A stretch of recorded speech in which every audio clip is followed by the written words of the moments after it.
What's up, you guys? Sean Ross Sapp. It is Fightful.com. It is October 21st, 2021. This is your Crown Jewel post show. Before we get started, I just want to reiterate the super chat donations for this show will go to a worthy cause, as will be the case on the distraction that follows this. I am joined by Denise Salcedo. Denise, how you doing? We're doing a day game today. It's been a long day, honestly. Yeah. So I got to tell you right now, I didn't watch the pre-show at all. Yeah, I know. At all. So I'm sorry. I apologize ahead of time. I literally had my alarm was ringing from 7 to 8. On the dot at 8, I woke up and I put on the Peacock and I was like, the pre-show is on. I tweeted and I went back to sleep. And then I completely forgot that they were even going to have a match on the pre-show. Completely slipped my brain, and I was like, I'm gonna wake up and be ready by 9. And by the time the show started, I was finally sitting in front of my computer. Denise, sorry, Sean. It's okay. It's all right. Leave a thumbs up, subscribe, tap that bell for notifications. We have a bunch of interviews that have dropped this week. Marina Shafir and Tom Lawler ahead of Bloodsport. Deonna Purrazzo ahead of Bound for Glory. Lots of great stuff there. And today on Fightful, we actually dropped the full Free the Narrative 2 feature that had Adam Scherr, the former Braun Strowman, against EC3. It is way different than anything you have ever watched. I encourage you guys to check that out as well. I'll have some more Braun Strowman news for you guys eventually. But, Denise, the most important thing that we've learned this week. Which is? But... Sean, I already saw that on Twitter and I was already annoyed on Twitter. And now you're bringing it to this show when we have 9 matches to get into and we still got to take time to talk about this butt stuff. Well, the interesting thing about every single one of these matches, every participant has a butt. But they also have nipples and toes and teeth and mouth, hair. Maybe eyeballs, noses, mouths.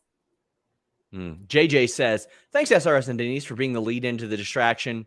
This is a great show. Only one show, but WWE getting heads out of butts. Hey, well, it's all about the butt.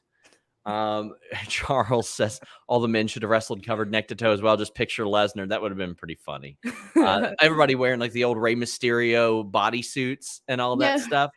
You know what it reminds me of? Remember your PE days, but in the cold when it was winter and you had to put something underneath your PE clothes? Yep. That's exactly what it reminded me of.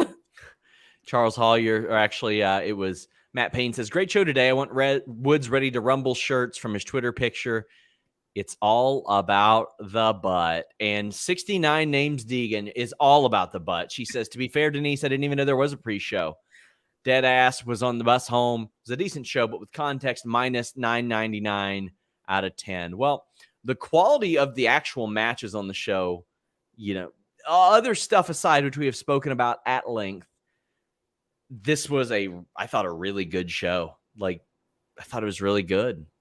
It was honestly a pretty good show. And I also want to I think that one of the things that I was talking about on the pre-show and on the We're Live Pal show was that I was kind of a little bit worried about the audience and how they were going to sort of maybe take away from some of the matches. And I got to say, they did polar opposite of that. They went out there and they were hot throughout the entire show. And this was a good show, but it was a long show as well. It wasn't easy. I'm sure it wasn't easy for a lot of people to sit through the entire thing. It was long. It felt very long. Carlos has been a while since I was able to catch a review live, but wanted to contribute to charity. Definitely the best blood money pay-per-view they've done. Well, we kicked it off with the kickoff match. The Usos beat the Hurt Business. I know you didn't get to see this, but there were a lot of missed moves, the kicks that missed by a mile. And to me, I've seen so many better tag team matches in WWE. It was all right, well, we got a bit of an interpromotional match. It's fine. It's okay. Whatever. But they were probably bringing the Hurt Business over for the main event match. So they're let's or not the Hurt Business. They were bringing them over for the Goldberg match, and they were bringing Usos over. So they're like, I might as well have a match. I'm okay with them booking this, Denise. Which is interesting too, because you saying that there was a lot of missed spots during this is interesting, because all of those guys are always pretty spot on whenever they go out there and they do stuff. It was very surprising. Usos pick up the win. David says, first time watching you both live due to being in the UK. Well, welcome. Glad you're here. Oscar says, actually renewed WWE Network for the first time since the Royal Rumble. Had a good time, honestly. Surpassed my expectations for a Saudi show. That it did for me too. Usually on these, I expect at least two matches well beyond two matches that I'm like, eh. To me, the Queen's Crown was eh, and the kickoff match was okay. Other than that, everything was pretty good. Honestly, I liked everything. I agree with you. I didn't necessarily like the Queen's Crown match. I didn't necessarily like the men's tag team match either, the RK Bro, AJ Omos. Sure. I thought that one could have been like a lot better. But everything else, honestly, I'm looking at the rest of the card and everything else was really, really good. Well, let's go ahead and talk about this show. Sheldon says, surprise Peacock didn't mess up at all. It didn't mess up at all for me. This show kicked off with one of the best matches of the year, in my opinion. Hell in a Cell, Edge and Seth Rollins. I was in love with this match. We're going to get into it, but Denise, what were your impressions? All right, I got to be honest. This match was okay, I haven't even said anything, Sean. I'm just waiting for you to say something crazy, Denise. Okay, no, it's not crazy. This match was really good. Both guys went out there and they were creative and they were fun and they did so much cool stuff. And, we'll talk about some of those, but I'll be real with you. It was a long, long match in the sense that I kind of felt that, going into the rest of the show, I want to say that I'm not entirely sure that it was the best thing to put this match right at the beginning, because it kind of like was a weird pace going from this really long match into everything else that we went to later on. And it's one of those things where it's like really just like nitpicky stuff, because it really was a long show. And when you start off with such a long match and you still got all of this other stuff you have to go through, it's an interesting pace when you're watching the show. That it is, but I adored this match. I could not have liked it much more.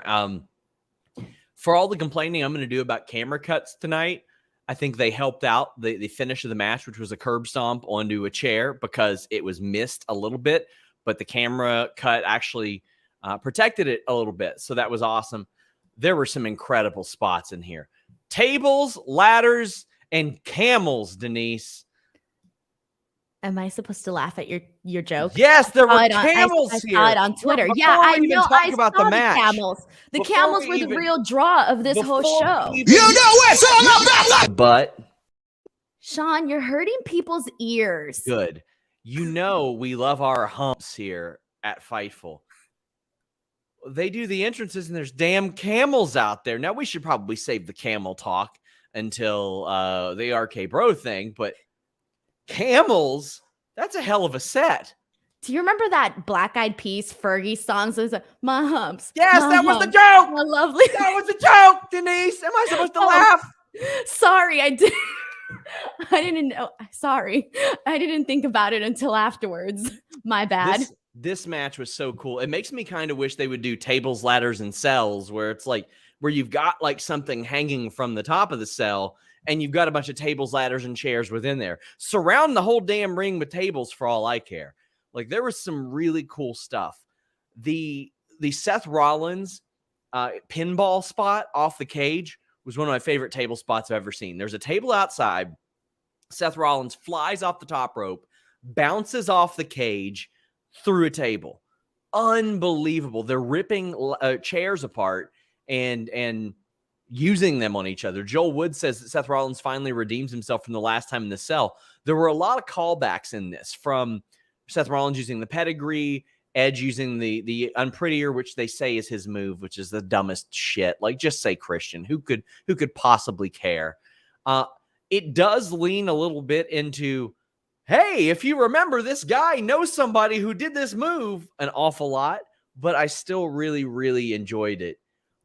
What did you think of the body of this match? All right. So the things that I want to talk about in terms of what actually went down in this match is first and foremost, thank God they did not kick off this Hell in a Cell match with a lockup. I was literally keeping an eye out for that. I was like, come on, guys, do not disappoint me. We're in a freaking Hell in a Cell. The story that you guys have been telling, please get this match started hot. And they did just that, with Edge literally going right into the attack on Seth Rollins. I really, really enjoyed that. I like that they brought in that they accumulated the weapons right at the beginning of this Hell in a Cell match. Like straight off the bat, you started to see, you know, the use of the chairs. You started to use the use of the little steel bar from the actual chair. That the table spot, which you mentioned, I absolutely loved. You know, Seth's pedigree, I enjoyed that too. And then right after that, like Edge came at him with a spear, which was kind of like a really cool sequence during this match. I love the sunset powerbomb from the ladder to the table from Seth to Edge. That was dope as well. I really liked when Seth also wrapped around that chain around his foot and literally just like kicked Edge right smack into the face. I like that. Edge hitting him in the balls with the chair. Cool, all of that out. Him choking him afterwards with the chain and with the wrench. I thought that was pretty unique, especially it really falls in line with a lot of what Edge has been doing the last couple of months. And, you know, shades of what we saw at WrestleMania and even prior to WrestleMania and all of that stuff. So I got to say that, you know, the way that Edge won with the stomp as well, it was pretty poetic in terms of like the storytelling throughout the match. They did a really good job. And this is the thing too, that I do want to give props to Seth Rollins here, because he's one of those guys that I feel like no matter who he's in the ring with, no matter what positioning he is on the card, he always brings a certain level of excitement to his matches. I liked this match more than the one that we saw at SummerSlam. And I know that's saying a lot too, because that SummerSlam match, a lot of people liked it. For me, I was a little bit out of it during that match at SummerSlam, just because there had already been so much going on that I was a little bit tired. I'm not going to lie. But, you know, so for me, this match stood out a whole lot more. And I thought that they utilized the cell, the weapons, and the story all in one very well. There was a moment though, and you were talking about how you were going to, you know, basically talk about the camera cuts throughout this entire show. For me, I don't know. I think I'm used to it, man, because it wasn't even that noticeable to me, except for during this match, because there was a moment where the hard cam literally was just like, this is what you were seeing, like people just shaking on TV, like shaking. And I don't know. It was mounted in the cage, I think. It was mounted in the cage. I think there was like some sort of control set up. I'm going to find out more on that on FightfulSelect.com, which had the entire lineup for tonight posted, as well as a big surprise for later that Denise did not read. That you didn't read. So I was asleep. Sorry, Sean. The thing that I wish WWE would do is stop leaning into all the rematches. Not for this. This was fine. But because WWE does so many damn rematches all the time, and every combination of every wrestler, when they say the trilogy match, it doesn't mean a damn thing to me. When they're telling me that it's the trilogy, well, all right. I've seen 5 Liv Morgan and Carmella matches. And we're probably gonna see more somehow. Do you think we're officially done seeing Edge and Seth Rollins? Like this is officially it? No, I bet we see it on Raw. I bet we see this on Raw. Even Rosenberg on the pre-show was like, "Oh, I think this is it." Edge is moving on to Raw, and then Matt Camp was like, "Bro, Edge and Seth Rollins are both moving to Raw." Like, and who can blame Rosenberg after the last 3 weeks for not knowing who's on what brand? I certainly don't yet. But no, I think they'll do it on a random ass Raw. I think they'll do AJ and Omos Monday as well against RK Bro. I think they'll do that on Monday. I think a lot of these matches will happen again Friday, Monday, or next Friday. Sure. For their sake, at least speaking for this Hell in a Cell match, they ended it in a very nice way. Just leave it there. This was a damn near perfect match for me. I put this, like, I don't do a lot of match ratings, but I'll pretty much let you guys know when I see something 10 out of 10. This was 10 out of 10 for me. I loved it. I just realized something. Remember, I've been using the camel emoji for those things that you say? You gotta give it a couple of camels. How many camels do you give it? I give it, well, it depends. On my scale, I'd give it 10 humps. 10 humps. Is your scale out of 10, like 1 out of 10? Yes. All right, cool. Sunny B says, couldn't watch the show because I'm at work, but listening to you all live, what I need to go watch. You guys are awesome, Fightful. The last two matches and Xavier winning King of the Ring is fun. And then the Hell in a Cell for sure. Rob Wilkins says, on my way to Chicago, wanted to donate to a good cause. Check out Sean's interview with Deanna. Joel Pearl and I will be recording a new retro review next week. Yeah, guys, when you subscribe to Fightful Select, you don't just get all the news. You get, I think, 7 weekly shows and dozens of retro reviews in our archives from all kinds of events. Tyree said Seth through the table and it hit the cage. Maybe I missed that. Good match. Really enjoyed it. Had a lot of fun. They followed that up with Mustafa Ali against Mansoor. And this was solid. This is what I expected it to be. They didn't have the reuniting that I was hoping at the end, but they did have something that was very, very special for the local audience. So I can kind of forgive them for that because they were very self-aware in this situation. As far as the match goes, we knew Mansoor was winning this. We knew it. Mustafa Ali is so good. And Mansoor doesn't need anybody to carry him, Denise. But having Mustafa Ali in there against you has to give you some incredible confidence. This was kind of pro wrestling 101. The hometown guy goes over. And yeah, there's nothing wrong with that. I liked this match a whole lot. I thought it was a lot better than I'm not saying, when I say that it was a lot better than I expected, I wasn't expecting it to be bad whatsoever. It was just better than I expected. I really like the story that they did here, especially, going back and forth. Both of these guys got plenty of stuff in. I want to give a shout out to Ali's look because I thought he came in here, with the eyeliner and the braids, and he looked pretty sick. I liked his look for today. There was a moment where Mustafa Ali literally pulled the ring apron and Mansoor just slipped right through that. I really liked that. I thought that was pretty fun. I like that tornado DDT from Mustafa Ali. That was pretty sharp, pretty killer. I liked the back and forth. I like them talking about Mansoor's neck, especially right after that moonsault that he did, and really playing to that during this match. I like that. I like the neck breaker as well from Mansoor. That was cool. And him doing that right after Mansoor hit him with the 450. That was a really fun way to end it. Afterwards, when Mustafa Ali attacked him after this match, I thought, man, they can't let Mansoor have this moment. Again, I didn't know there was going to be the surprise or anything like that. And then finally, I hear the music and I'm like, what the hell? Who the hell's going to come out? And so, we'll the talk guy about comes that. out. We'll talk about that momentarily. We'll talk about that. Jojo says, why break up Mansoor and Ali? No tag teams. Well, there are tag teams, especially on SmackDown. Garza and Humberto, Madcap Moss and Corbin, New Day, Boogs and Nakamura, Jinder and Shanky, Viking Raiders, Usos. There aren't a lot of great teams, but there are teams. But I think they could have used them. So as Fightful Select reported this morning, please subscribe. It's only 16 cents a day. We're going to have a list of producers for this show as well.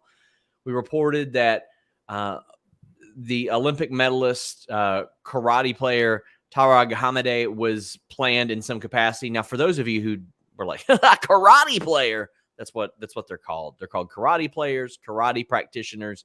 I saw a lot of people giving Michael Cole grief about that. That's just normal.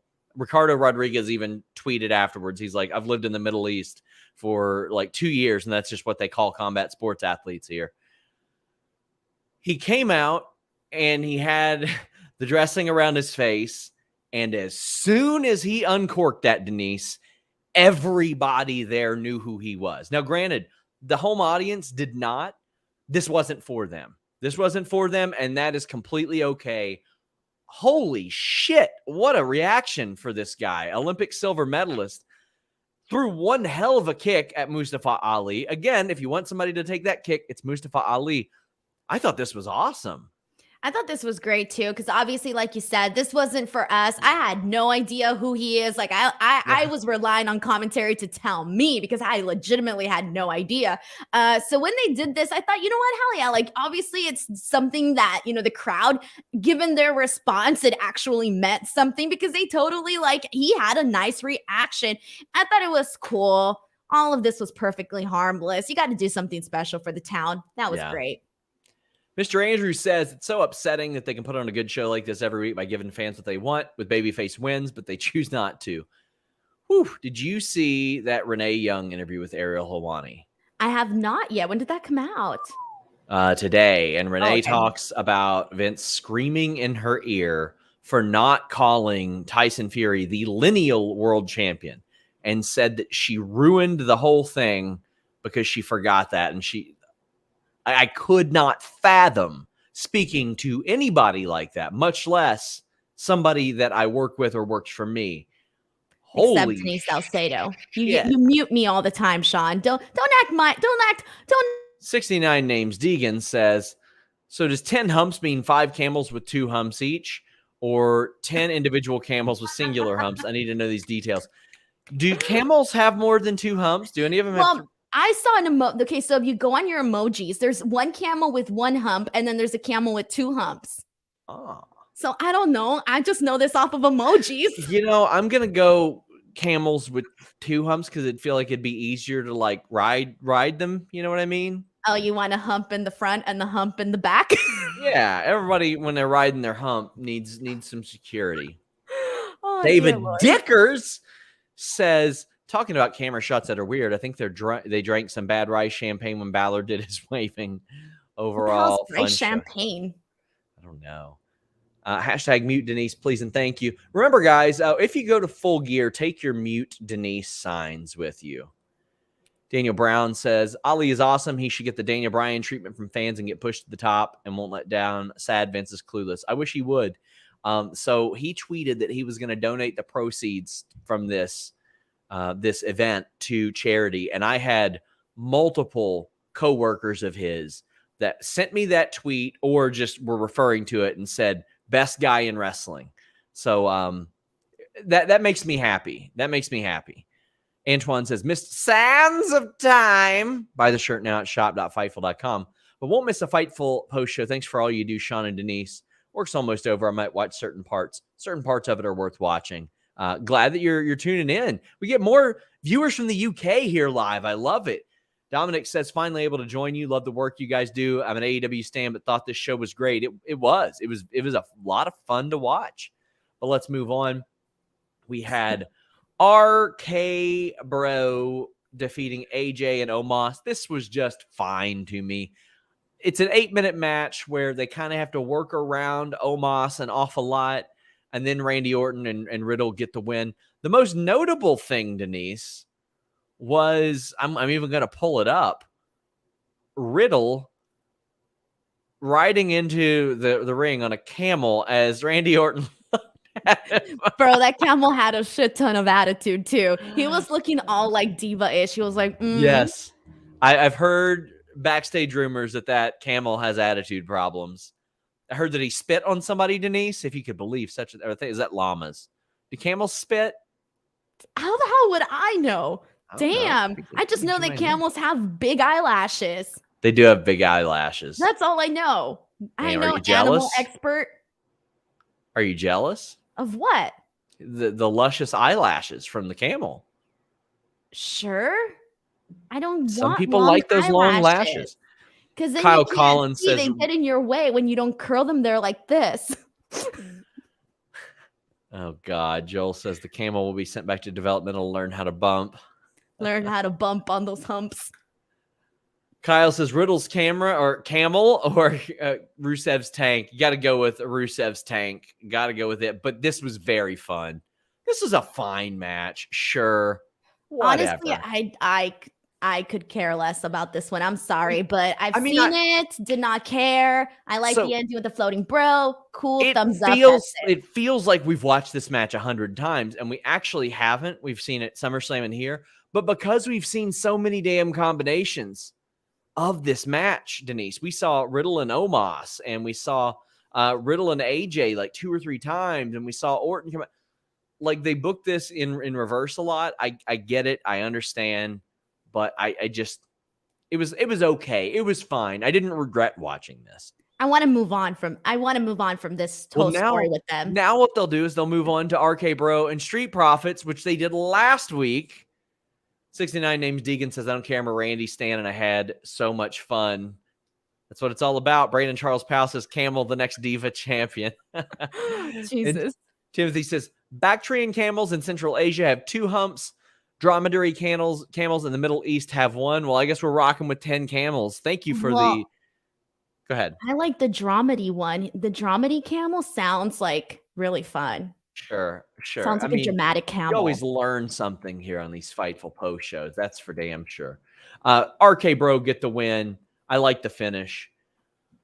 Then we get the Queen's Crown Tournament Finals, Zelina and Doudrop. So, Denise, this is what I had heard was the destination, I think 3 weeks ago when this thing started.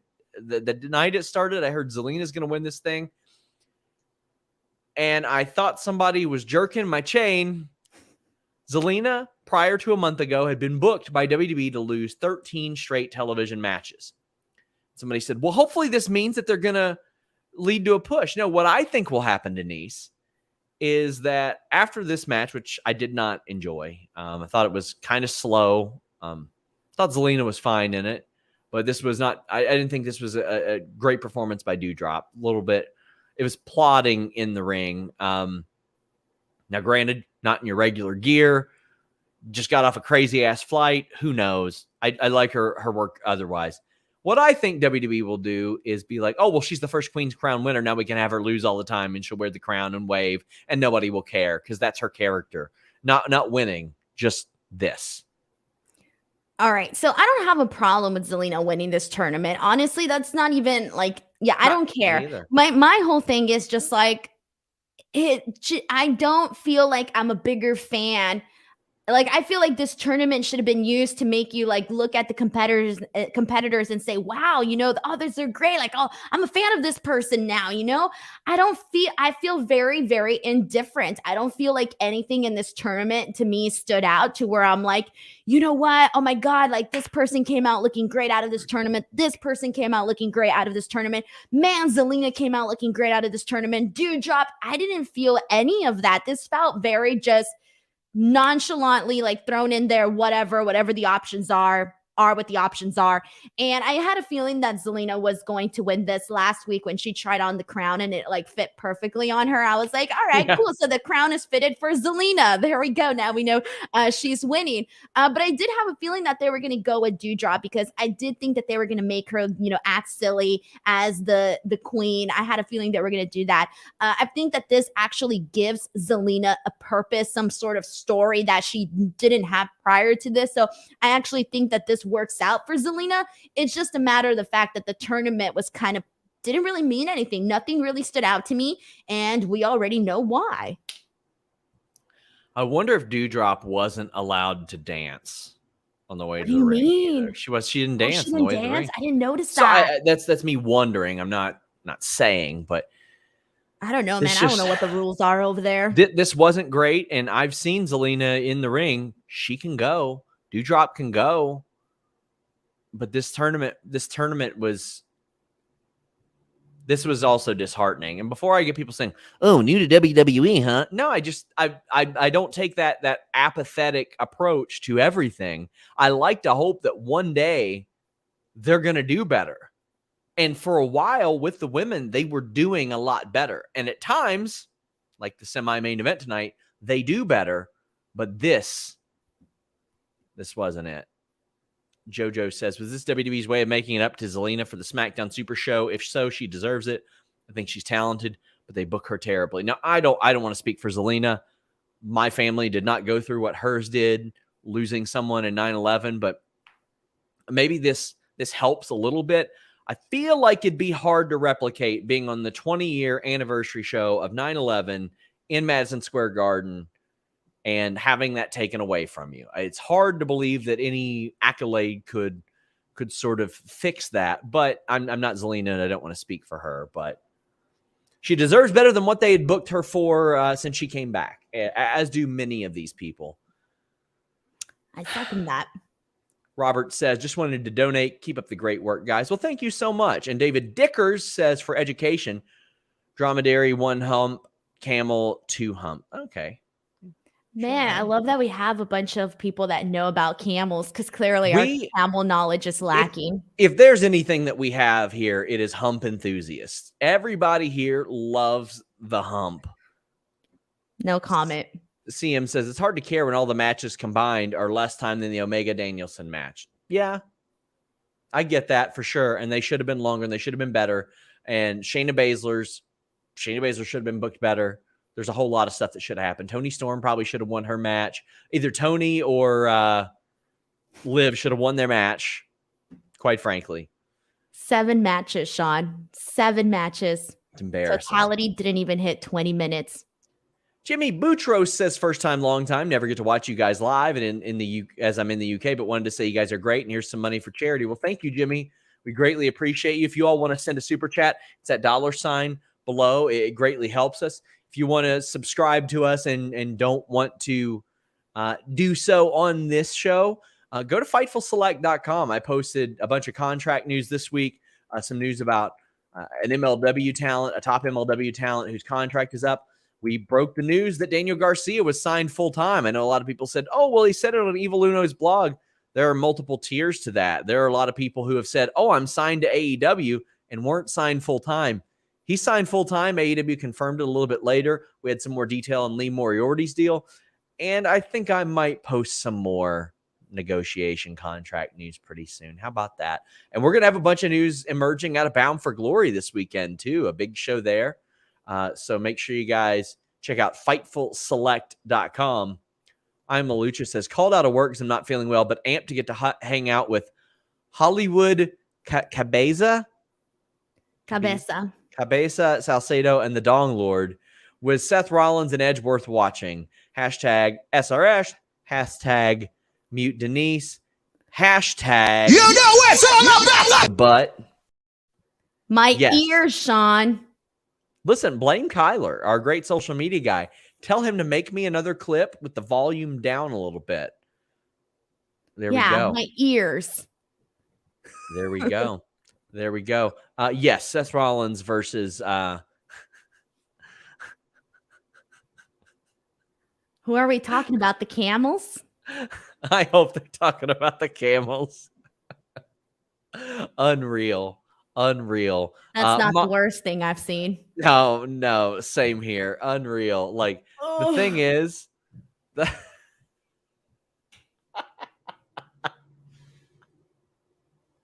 you said you wanted more complimentary messages, right? Wait, what the frick is this? What is going on Wrestle Talk? What rumors are they putting out there? Well, I mean, I'll tell you one thing. That's not something that they copied and pasted from Fightful Select. Anyway, Goldberg versus Bobby Lashley. Okay, so Goldberg moved very slow in this match. I just want to say that. But outside of that, I thought this was pretty damn good. He did not kill Bobby Lashley, Denise. Say it again, Sean, for people in the back. Well, he's a liar. First off, he's a liar because he did not kill Bobby Lashley. Also, I really think there was a good story to be told here, and like Bill Goldberg on his last run, him not being that monster anymore, and him being like, I'm slowing down. I don't know if I can keep up. I want to see if I can. Basically, Rocky Balboa in 2006. I think that would have been a great story. But because they've went title match, and he's won a bunch of them, I don't think that's a story that would satisfy a lot of people. It would satisfy some. But this, I was fine with. I would prefer Lashley go over. But you know what? Whatever. Goldberg's working overtime right now anyway. He was only scheduled to have 2 matches this year as it was. This is a harmless match. It wasn't for a title. It was no holds barred on a Saudi show. They were happy to see him. He did good. He didn't almost actually kill anybody. He didn't kill anybody, as his character said. I love the hell out of this match. All right. So I agree. And I think given after how things went down at SummerSlam, that was such a god-awful match. I think they had to give Goldberg a little something here. Have him actually win this match, because if not, people just keep like, just keeps being the butt of the joke. But I love this match. And what I particularly liked is that what have we been hearing the last couple of weeks? That Goldberg is going to kill Bobby Lashley, right? That's what we've been hearing. So I really liked this small touch, and it went a long way for me because when this match started, the first thing that we saw was that Bobby Lashley brought a chain with him. Yes. And why the hell not? This man has been saying that he's going to kill you. You're going to go in there all willy-nilly and not have any sort of, weapon with you. If a man says he's trying to kill you. So I really like that they had that little extra touch to him. And then there was a lot more that I liked, and I'll just talk about a couple of those. And I liked pretty much everything that they did, with the usage of the weapons and all of that. And then there was a moment too, and this also adds to the whole story about Goldberg wanting to kill Bobby Lashley. When Goldberg hits him with the jackhammer and does not go for the pin right away, I like that small little touch too. Why? Because he said he was going to kill him. And granted, he didn't end up necessarily killing him, but this made sense to me. It made sense for him not to go for the pin right away because he actually wanted to kill poor Bob. Yes. I did like when the Hurt Business came out. I liked how easily Goldberg essentially just kind of raced him from the picture back and forth, him and Bobby Lashley going at it with the kendo sticks. And I wasn't expecting that spear from the top of the ramp to the bottom. Oh, I marked. I didn't I love that. Instantly, when he hit it, because of the camera angle that we were seeing, it looked so badass. Afterwards, with all of the replays, it kind of took a little bit out of it because you could obviously see the big old crash pad and all of that. Whatever, right? But that was such an awesome way to finish this match, and I thought it made Goldberg look dominant, and it also didn't. I mean, Bobby Lashley got literally speared through a ramp. I'm not going to blame a guy for not getting out of that, Yeah. So I like this. I thought this was a fine match. So a couple of my only issues involved the kendo stick. Goldberg did not do Lashley any favors on that first strike. Lashley had to hold it up here like this, forever, waiting on Goldberg. And nothing says, hey, this item hurt somebody when they hit him with it really hard, like breaking it over your knee right afterwards. Now, I get it. Baseball players do that with ball bats. Ball bats would hurt, but maybe don't immediately break it over your knee after you just beat somebody with it. By the way, guys, a note. Jimmy Van has said, a Fightful founder said that he will match all the donations from today's super chats to go to any variety of causes. I didn't want to nail down one. In the past, we've done Sammy for Syria, but Ace Austin and Gia Miller just lost their home. I thought that one might be a good one. A lot of good ones that could possibly go to, and yeah. But Daniel says Goldberg should have brought Arn Anderson to Saudi instead of his son. Sunberg wasn't there. Sunberg didn't make the trip. Well, maybe he didn't want him to go to Saudi Arabia. I mean, if he's worried about his son, he probably shouldn't. Thank goodness Bobby wasn't facing Arn. I love how everybody is just in on the Arn gag now. I really like it. This is one of my favorite Goldberg matches. When Goldberg matches are done right, oh, I love them. I love a good sprint that is just spot, spot, spot, spot, spot. Did you see the barricade spear coming? I sure didn't, Denise. I liked it. I liked everything that they did in this match, man. And I'm so glad because, I'm a Goldberg fan, and sometimes they don't make it easy to be a Goldberg fan, So when we get wins like this, I appreciate it. 69 Names Deegan says, when Bobby said he had a weapon in his pants, I didn't know he was being literal. Love the Hurt Business's super helpful attack on Goldberg. They were like the cronies that you beat up in a video game, and they just disappear after you've beaten them up. They got taken out of this picture fast. I was expecting a little bit more there, but no, it's just like boom, boom, out. Brandon Charles Powell said, heard Undertaker was at the show. Not sure if it's true or not, but what better time to show up than after the Lashley Goldberg match? So Undertaker was in Saudi Arabia yesterday to be like, hey guys, it's Mr. 305. It's Mr. Worldwide. It's Pitbull. But he wasn't at Crown Jewel. Well, dude, how much money do you think he got paid for that? So basically in 2019, I don't know how many people know this, but in 2019, and WWE had started to do this before, quite frankly, they didn't want to touch Matt Riddle until New Japan and ROH announced MSG. Then they're like, oh, they're making a big play. They're going to sign Riddle. So they finally signed him. They brought Hogan back that week because they didn't want Hogan going out there and waving to anybody else at MSG after years of him being away. Then the next year, AEW starts, and Conrad is breaking through in the podcast world, and they probably don't want Undertaker out there doing a podcast or popping up anywhere else. So they're like, hey, let's sign you to a 15-year deal. And he's like, hey, I'm about to retire, you know. We don't care. What we'll do is do a documentary, which ruled. We'll do a graveyard match. Cool, that ruled. We'll do your retirement. Oh, that's fine. Well, then what else are you going to do? Well, he's big in Saudi, so they're going to have him ride on those damn floats and all that stuff that he rides on. He's ridden on floats there. He's coming over and doing stuff like this. He's doing the Netflix stuff, which, admittedly, I watched. It was all right. Ray Banrett says Taker doing cameos for Pitbull now. 2018, 2019, whenever he signed the damn deal. But basically, they didn't want him doing other stuff with other people, and they're finding stuff for him to do, and he's making good money. I mean, sure, why not? Hey, it fits into the theme for Pitbull, like a Halloween-themed Pitbull concert, and you have The Undertaker introducing you. It was super random, but kind of hilarious. Man. Well, I'll tell you what was awesome. Xavier Woods is King of the Ring. I was so happy. Hold on. Somebody said Riddle was signed in 2018. Hey, buddy, what I just said was when Ring of Honor and New Japan announced their MSG deal, that's when WWE changed their stance on Matt Riddle. And they said, oh, they're making a play to do something big. We better not let him just hang around and evolve anymore. Same with Hogan. When the MSG show was announced, they changed their way of dealing with them. Then AEW was announced like 6 months later. This was about the New Japan ROH thing. And then later on, AEW was announced and kind of put a kibosh on that. Pay attention, guys. Pay attention. Pay attention. Are you going to start quizzing us now? Like pop quiz? I should. Said, look at 69 names. He said what he said. Open your ears. My God. You know what, Ace? I accept your apology. I accept.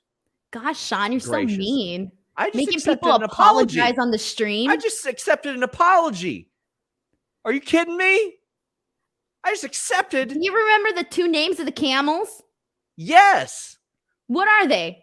You know what's all about. But what are the damn names of the two types of camels? Xavier Woods won the King of the Ring. You can't even pass your own pop quiz.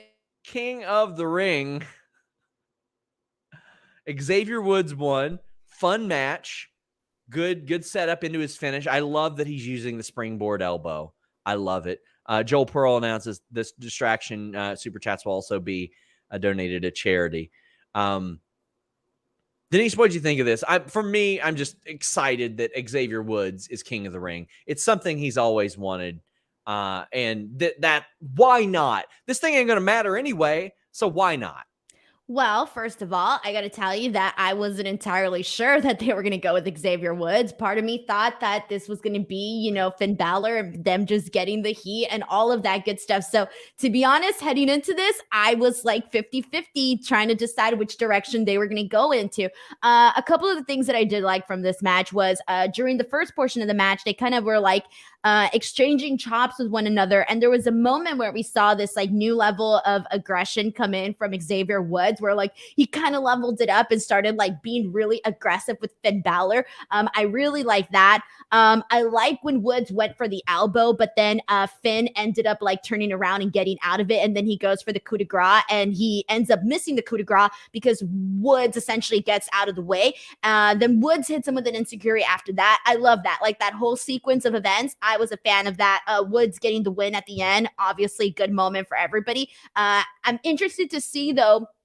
There was a little portion of me that sensed, and then I saw like a couple people writing to me on Twitter about this, and I wasn't entirely sure, but I'm wondering if they're going to still like, I don't know. I'm wondering like what direction they're going to choose to go with now with Xavier Woods as King of the Ring. Like, are they going to let him be the baby face that he should be, or are they going to go in a different direction? Like, I don't know. Like, I wasn't completely convinced here that we're going to be seeing this like full on baby face King of the Ring. I don't know if we'll see that. Tremaine says Xavier now joins the great ranks of Stone Cold, Bret Hart, and King Mabel. So happy this is his WrestleMania. And it's such an easy one to give somebody. Why not? I want to see Kofi buy completely into this and be like his jester, not like out of maliciousness, just because Kofi's like, hell yeah, you helped me accomplish my dreams. I'm going to help you accomplish yours. Like Xavier won't throw the pancakes. He has Kofi do it. Kofi's his jester doing all the goofy stuff. Xavier is too serious for this. I think this can be tongue in cheek. I think it can like make fun of the other King of the Rings type of thing. Like, we know Xavier's not really taking it this serious, but he's pretending that he's taking it this serious. I'm so excited to see this ridiculous shit that he does. Because already he was like, I control the camera cuts and this and that. I was like, okay, all right, cool. You know, like you like kind of like going around and essentially being like trying to take like kingly duties. Is kingly a word? King-like? Yeah. King-esque? Yes. There you go. Kyle Collins says, was going to say, I'd like to see the old King get the title shot and get Woods versus Big E, but forgot he and Kofi are going to SmackDown. Well, I mean, they write the rules. They could say, as a reward for King of the Ring, you get whatever title shot you want. I mean, they just did that on NXT, and it worked just fine. They did that, and it made for a good thing from Carmelo Hayes, and that was good. Pedro says, all hail King Woods. With Xavier's King of the Ring win, do you think we'll see him go on a singles run and potentially going after singles gold? I think Kofi and Xavier over the next year will both get singles title shots as we march towards Reigns getting 2 years. I think, there's Lesnar. I think we're probably getting 3 out of Drew, probably getting 1 or 2 out of Jeff Hardy at some point, probably Xavier, Kofi, maybe 1 out of Nakamura as well, but they're not that deep over there. So I think you probably have to lean on they'll make the rounds. Yeah, I think so. Brian says, I hope Woods brings his DeParty persona of decay. Oh, that's so much fun. Christopher Hart says, where do you think Balor goes from here? I would like to see him go heel, Denise. I would like to see him be very pissed off about this and get some edge. That's what I thought was going to happen. I think he'd be a great challenger to Big E. I think that would be really fun. I think that's the direction I want to see him going in. And that's like kind of like the prediction that I've had now for, the last couple of days. Brady Thompson says, a few dollars to say thank you for watching these shows so I don't have to. Well, you know what? If you don't want to watch this, you can go to FightfulMag.com. Subscribe to our new Fightful magazine, print and digital editions. We got the CM Punk cover issue up right now. I've mentioned all the features in there in the past: Ricky the Dragon, Steamboat, Fire Pro Wrestling, Thunder Rosa, John Cena. We got Cody Deaner writing for us. We have some very interesting names that are going to be writing for that in the future. We unveiled the next cover with Darby Allin, and we've got Shaza McKenzie writing for us and profiling the Australian scene. Oh, it's going to be so much fun. You guys are really going to like it. Big E, Drew McIntyre. They were big, meaty men slapping meat, Denise. Yeah, they were. This was one of my favorite matches of the night. This was really good. This was totally different than the Hell in a Cell match, and I get it, but I kind of like this match more than the Hell in a Cell match. Like, I'm going to rank it above just because for me, it hit the right spots that I like. Literally, both of these big guys manhandling one another. And I think this was a really nice reminder of what Drew McIntyre can do in the ring. Like, obviously it wasn't totally forgotten, but he hasn't necessarily been, a front runner right now on Raw. So I really liked this match, them going back and forth. I don't think you can deny that both of them have really good chemistry with one another. And they kind of brought out the best in each other. I was a fan of this match. I really enjoyed it as well. Them going for all their big moves, and you don't see the big ending get kicked out of very much, or the Claymore or anything like that, and going up to the top rope. This was the sirloin beef sons of bitches match that it needed to be. And now Drew moves on. Drew moves on to SmackDown. All I ask, please get him some wins before you have him against Reigns. And if you expect him to get super over compared to Roman Reigns, I got some bad news for you. It is not going to work. All right. So, like, looking at that SmackDown roster and what it's going to be like, they don't have a lot of like big stars. Their roster is more of like a lot of like people that they can potentially build up to be big stars. But right now, in terms of like the roster, I do think that, you know, Drew McIntyre, he's definitely going to be somebody going up against Roman soon, but they definitely, like you said, they got to give him those wins. I think that this, you know, feud that he had with Big E definitely sets him up, you know, going into the SmackDown roster, because had he gone from, you know, doing this whole thing with Shanky and Veer and Jinder and then going into SmackDown, it really wasn't going to get you all that hyped for him going to the blue brand. So essentially having him you know, finish this off with Big E in an exciting way and one of the best matches of the night. Like I said, this was a good way to sort of, you know, kind of get him back up to that level where he used to be at. I am very concerned for the top level of SmackDown for the immediate future, because I love watching Jeff Hardy, Xavier Woods, Kofi Kingston, Nakamura, and Drew. I love watching them all. I enjoy them all as people, as characters, as performers. I don't believe a single one of them is beating Roman Reigns. Not a one of them.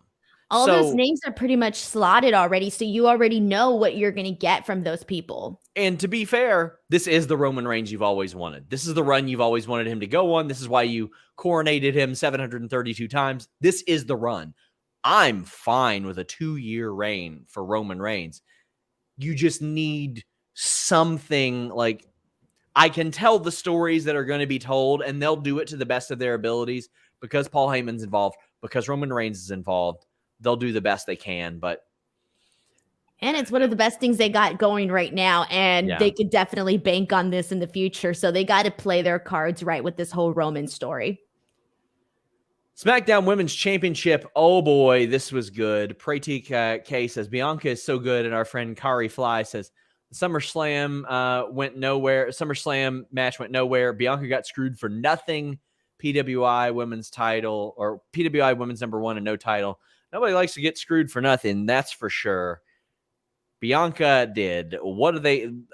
There's got to be more to this. First off, love the match. Adored the match. There's got to be something more to this, because Becky Lynch, championship for the other brand. You know how it goes. She's on Raw now, SmackDown champion. Charlotte's on SmackDown, Raw champion. We had posted on Fightful Select yesterday. Charlotte wouldn't be here. She wouldn't be added to this. She's in Mexico, has a signing in Wichita in the morning. She wasn't going to be here. They weren't going to add her. Maybe they won't do the trade, Denise, because at Survivor Series, they got to face each other. So you think from now until Survivor Series, they'll just be appearing on both shows? Maybe. Or will they just like have the SmackDown bout on Raw and then... I think they'll appear on both shows. And in this particular instance, I'm okay with it because there is a bit of a precedence. There's a precedence for and against it. There's a precedence for them just trading titles, which is stupid. But Big E was a SmackDown star who won the Raw title and appeared on both shows. So there's precedence for it. I'm okay. It's scripted. Ain't that damn upset about it. Maybe they do a unification or some sort of swap or something at Survivor Series. How do you think, before we even get into how good this damn match was? All right. So I definitely do not want them to do the swap. I just think it makes the title seem like less than, and that's obviously you don't want to make your title seem like less than. So I would prefer them doing something at SummerSlam. I was going to say the unification, but not so much so. I want to find a way where they still essentially end up with, having a Raw champion and a SmackDown champion, but obviously coordinating to their proper brands. And I don't know if that includes maybe doing a triple threat, doing a 4-way, doing something along those lines. That seems like something they could do, but I don't know. But I would prefer for them to do to figure out something along those lines so that they don't have to swap the titles. Because again, I thought for the longest time that they were going to just add Charlotte to this, or I thought that they were just going to have Sasha Banks win this match and make things a lot easier.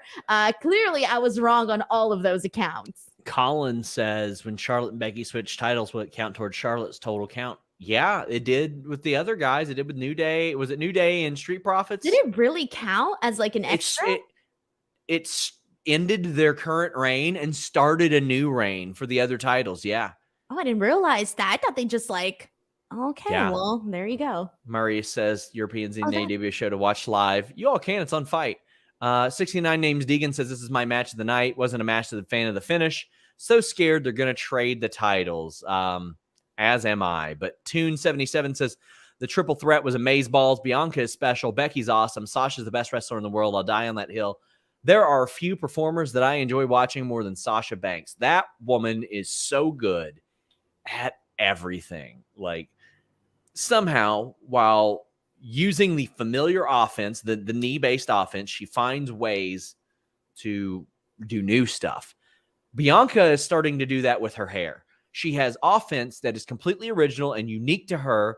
Like when Sasha Banks has a hold of it, it's between her legs and Bianca just yanks, flips, slams. The offense in this was so good. The one-arm press slam from Bianca Belair was such an amazing sight. WWE does triple threat, four-way, etc. matches so well because their performers can compete at this pace to an extreme level, Denise. I thought they knocked it out of the park. This was everything I wanted it to be, and it was really great. So I literally, like, I think that moment where Bianca lifts up Sasha Banks, like, that was a hard thing to do for both of them because you kind of had, like, Sasha Banks who was, like, in a plank position. And it was, like, it was hard on her to do the plank position as well. And then also for Bianca Belair just to be, like, you know, like, completely lifting her up that way. Dude, that was super cool. I think that's one of those moments that, you know, like, all of their little, like, promos, even on their intros, you know, how you get, like, all these different clips of, like, different moments. I think this is a clip that they should add to that because it kind of just like it to me it was kind of meaningful for them to do something, to have that moment. And maybe I'm reading way too much into this, but when you have a women's match in a card in a location like Saudi Arabia and you see a woman essentially do something like this on and obviously they're athletes and they're doing a lot of other incredible things, but when you kind of have her just standing there carrying another woman above her head and having a big old smile on her face, it's kind of the whole anything you can do I can do better thing. And it to me, like it I don't know, it meant that one specific moment just meant a lot more to me, especially given the event and location in which they were at. But in terms of like everything else, I do want to put over Bianca Belair, and you already put over Sasha Banks, but I want to put over Bianca Belair in this because I really thought that she was the one that just like, man, she was just working. She's been working so well. And then she just, you know, had that great match with Charlotte. But in this match, though, she was just doing so much. She was just showing everything and working so well with, you know, with Sasha and with Becky. I really love that. And I just kind of feel like, man, there's a whole world to essentially be, you know, pulled out of her right there. So I want to give her a shout out, especially for that.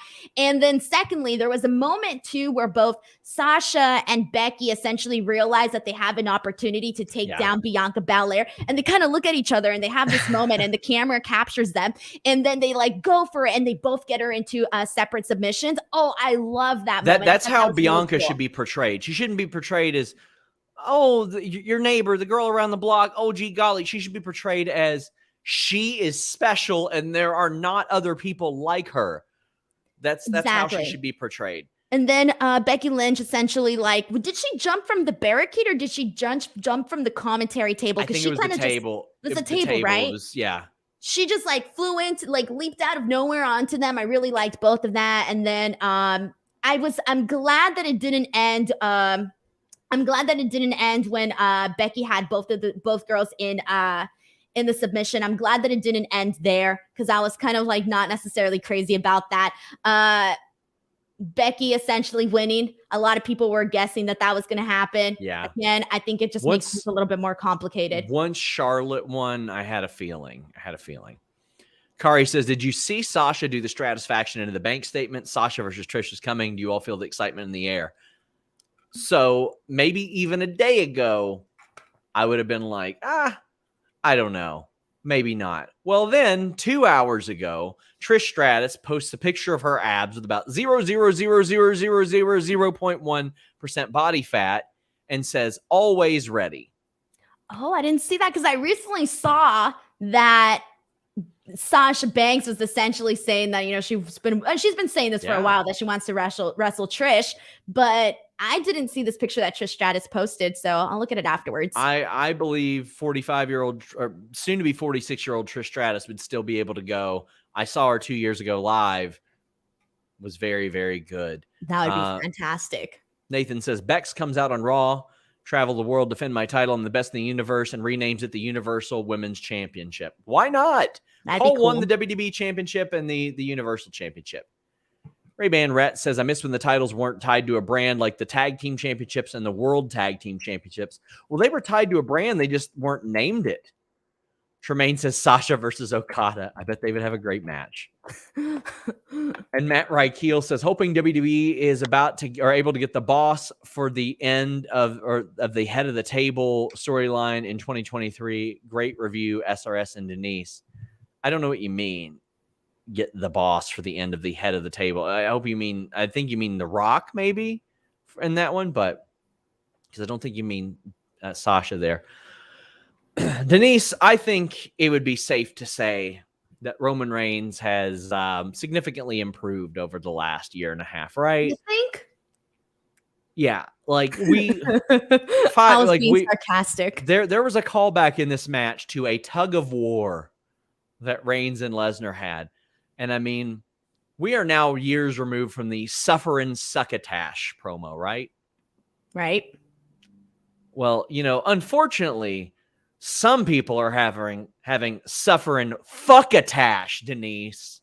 And right, we don't know where you're going with this. We don't want their Fuckatash to suffer. We want them to revamp their penises, multiple, with BlueChew.com. Become the head of the table or the head of the headboard in your own house with BlueChew.com and the code FIGHTFUL. That's right. BlueChew.com brings you a chewable with the same active ingredients as Viagra and Cialis, so you know they work, but they work on your schedule. Or if you're not on a schedule, maybe you feel like you've got some unfair booking. Maybe you've been put into some creative situations that you don't approve of. Ow. Maybe you're tired of that suffering fuckatash and you're ready for a bloodline straight to your penis. Well, you'll have harder, stronger erections thanks to Blue Chew, and you'll get it for free with that code FIGHTFUL. Just pay $5 shipping. No waiting in line at the pharmacy. No waiting in line at the doctor's office. It's prepared and shipped direct in the USA. It comes straight to you so you can... Wow. Why is it halved again? Why are you... Because I know you want to make it big. You made it look like a wiffle ball bat, like a big wiffle ball bat. I'm trying. Use the code FIGHTFUL at BlueChew.com. Hit them up at Blue Chew. Get Blue Chew. Or no, it's just Blue Chew on Twitter now. Denise, so we got to talk about something here. What are we talking? I need to add detail, don't I? No, maybe like if you chop it in, if you cut you basically gave it extension surgery, and the balls are way too small in comparison. Like those balls have been on roids or something. Well, maybe it's not. Like a cold one. I don't know. It depends on how you're... Cold one, it'd be limp if that were the case. Okay, then. Or shriveled up, rather. There you go. Joey Bag of Donuts says Denise is the Becky Lynch of paper cutting junk. Well, here we go. Bertrand Soup says Reigns always had the star potential, just needed time to grow. No, he needed booked better, I think. And this is better. Now, was the finish overbooked with a ref bump and a belt being thrown in and the Usos coming in and a belt shot? Yes, it was super overbooked. Way overbooked. But I thought the match itself was pretty good. Malcolm Mitchell says, crazy now, Roman's physically bigger than Brock. Brock is leaning out now. Injection says, you don't think Brock is winning at Rumble Mania? No, I don't think so. I think you move on. But Denise, what'd you think of this match? All right, I love this match. I loved it. I love so much that they did throughout this entire match. I mean, all right, I don't even know where to start. Okay, Roman literally like launching himself like over the damn ropes and flying like God, I don't even know. Landing right on Brock Lesnar. That was awesome. There was I'm sorry, I'm going through my notes right now. There was a moment where Roman literally went for a spear and you just see Brock Lesnar like leapfrog over him. That was fantastic as well. Brock Lesnar getting him with all of those German suplexes. I think he ended up getting like 4 and then he got him with the F5. There was a moment there too where I thought the match was over and I thought, oh my God, like what if, like just what if, you know? I think they did a good job of, even though I was expecting Roman Reigns to win this match, they did a good job of fooling me and getting me like anticipated for the possibility that there was a chance that just maybe Brock Lesnar would win during this. And the crowd was super hot. So shout out to everybody that was there because they did a really good job there. When Brock went for the F5 and then Roman locked him in the guillotine, for a second there too, I thought it was over, but then he hits him with the spine buster. I like that too. And then it was after this that I stopped liking everything that we saw. So everything that I said up until this point, fantastic. And then everything else just kind of went to the shitter because I thought it was so dumb that it took forever to get the damn referee out. And I was kind of like, all right, well, now I just already know what's going to happen now. The second that the referee takes 20, 50 years to come out, like this is not believable for me. He should have been out there a lot faster. And that's when I knew all these shenanigans were going to go down. With Paul Heyman throwing the belt right into the middle, I thought, okay, all right, we're going somewhere. Maybe I'm wrong here. We're going somewhere. But this kind of just left me with more question marks, and I get it. That's probably what it was supposed to do because he kind of just threw with the belt right in the center, and then I think he said, you know what to do, but he didn't necessarily direct it to either Brock or to Roman, so I don't really know who, we're not supposed to know who he was really talking about. And he left it very ambiguous there and Yes. at the end of the match by throwing the title in the middle of both of them and saying, you know what to do. And he shouted that at the belt. It's almost like he was shouting it at the title. It's like he's shouting it at the title belt. Lead me to where I need to go as opposed to anybody else. And I didn't hate that necessarily, but then you have the Usos coming in and super kicking Brock. I thought like, all right, whatever. And then you see Roman Reigns use the belt and essentially finally get the win there. And then we finally get the referee and obviously then he gets the win. I mean, he counts the win, but I'm just like, all right, all of this, like you lost me after the second the belt was thrown in and all of that and the ref took forever to come out, they lost me. I thought this was a lot of fun. Spear gets kicked out of, F5 gets kicked out of. These are two big sirloin beef sons of bitches. These are quite literally the two top guys in maybe the industry as far as name goes right now, unless John Cena pops back up. Tremaine says it was overbooked, but to be fair, during the Fed's most profitable period, shows always ended with 20 people running in and interfering. Yeah, they did.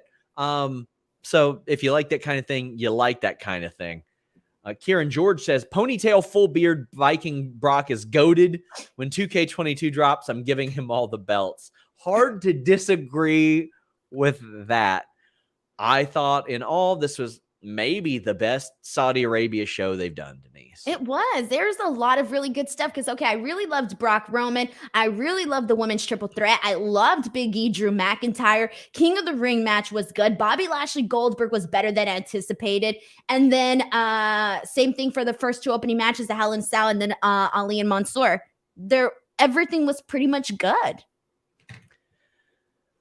That's our review. You all can stay tuned for the distraction today, which was delayed by a little bit. You can also subscribe to them at youtube.com/FightfulDistraction. But we have a whole bunch of shows this weekend between that and all the interviews I mentioned. We have a post SmackDown show. Kate is on the Jericho Cruise. So we have TK Trinidad filling in. Then Saturday. I'm so jealous of Kate. She's going to be on the Jericho Cruise. Well, actually, not really, because cruises scare me. There you go. Saturday, we have the Grapsity podcast at noon after AEW. We have a post AEW show that night. We have Impact Bound for Glory because Bound for Glory, reminder, starts 10 p.m. Eastern on Saturday. I thought that was very wise. They're in Vegas, so what the hell do we care? But also on Saturday, Denise, it's two people are golfing for number one confriendership for me. Oh yeah, that's a thing too. Because you're so special. What I want to happen is me to beat both of them, and then I'm my own best friend. Yeah, you would do that. I could see that happening. Your ego is big enough for that. Yeah. Luis says, just got home. Did Woods become king? He sure did. Hope everything went well for you today, Luis. Freddie says, the pay-per-view was worth speeding down the 110 to get home in time. Denise will get it. It was very good. Bianca being named number one was major for us. Yeah, very, very happy. Bianca deserves all those accolades. And I thought this was a good show, Freddie. I agree. And I hope I never have to deal with that traffic, at least until Denise's wedding, where apparently I will have to deal with that traffic. But hell yeah, you are. It's gonna be awesome when you're just sitting there stuck in traffic. And I'm picking you up from the airport, man. I want to see you suffer. I want to see you suffer through traffic or paying high Uber prices. It's going to be fantastic. Tell the people where they can find you, Denise. Well, you also forgot on Saturday, on top of, AEW, Bound for Glory, GCW. And all of that good stuff, there's also GCW, which I will be at ring announcing and doing that. So that's going to be very exciting. Really good lineup ahead. So I can't wait for that. But other than that, youtube.com/Denise Salcedo. Literally right after this, I'm going to post my review of season 3 of You. So if you are a fan of the show and you want to get my thoughts on it, that's going to probably be up in the next hour or so as soon as I'm done here. And then Twitter and Instagram @ Denise Salcedo and a bunch of other fun stuff. Really liked that season. Thought it was good. Thought it was nonstop. You guys should check that out. Freddie wraps us up. It says, I look forward to Fightful after every show, especially listening to you, boy. I appreciate all of you all, especially Denise. Damn it. Freddie, don't feed her ego. Keep up the great work. Freddie gets kisses. LA. And 2 thumbs ups. Guys, thank you all so much. Stay tuned for the distraction. We're out.